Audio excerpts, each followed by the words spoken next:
Hello Internet, welcome to Making Money. My name's Eric and this is your Daily Dollar, our financial segment where I give you one financial lesson every day to help you reach your financial goals and make money and all that great stuff.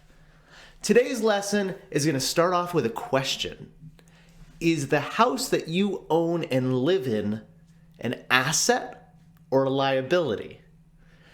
Today, we're going to go over assets and liabilities, and we're going to try to answer that question. And really, in doing so, we're going to explain why that's such a hard question to really answer. A lot of you out there probably had instant reactions. You either said, yes, of course it's an asset, or yes, of course it's a liability. Some of you may not know the difference, and some of you may be on the fence. And to be on the fence on this is actually not wrong. There's a lot that goes into play into assets and liabilities, and we'll break that down. So first off, getting right into it, what the heck is an asset? What is a liability? The first thing that kind of muddies the water here is the definition of an asset. So when you say an asset, technically an asset is a resource owned or controlled. And that way, anything that you own would be considered an asset. But when we talk about assets and liabilities, what we're really talking about is financial assets and liabilities. In that version of asset, there's a little bit more at play.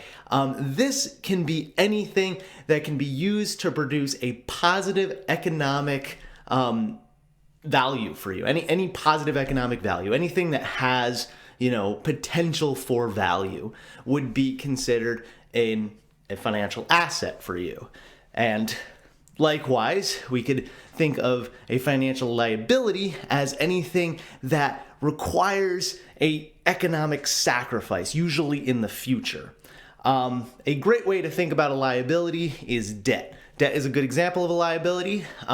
You can have debt that is connected to a positive means of income. We've talked about margin trading as a good example. You have to take a certain amount of debt, but you get assets with the trading power that you have, and with that you can make money.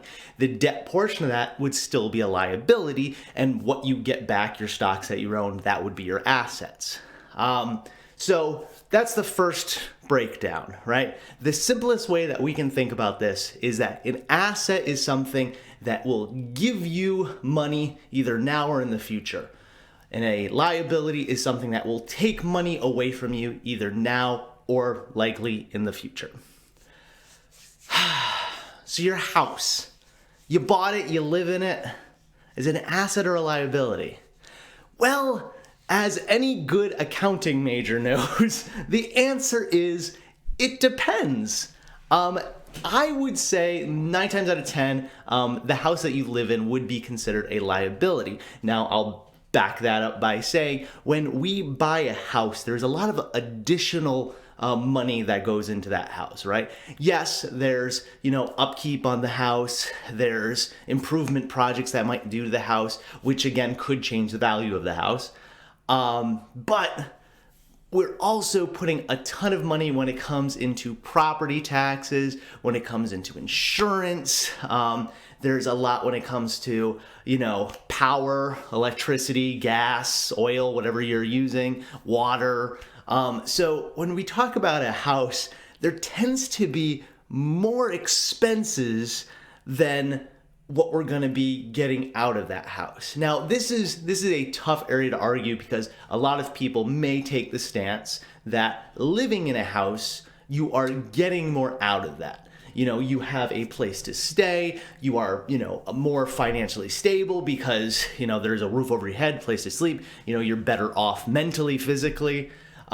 These things are hard to quantify financially, and they tend to get left out of that equation. Nonetheless, it is true, and again, it's one of the reasons why this is a tough question to answer. But strictly financially speaking, you are spending more on a house in most cases than you're getting out of it. Even if your house were to appreciate in value, let's say you have a mortgage on your house right now, right? What you're paying on interest rates on that mortgage, what you're paying in taxes is going to end up being more than the equity you actually get in the house in the long run, plus all the additional costs of having to upkeep the property and upkeep the house. Now, that being said, that is most of the time, and that would be the house that you have bought and lived in, right?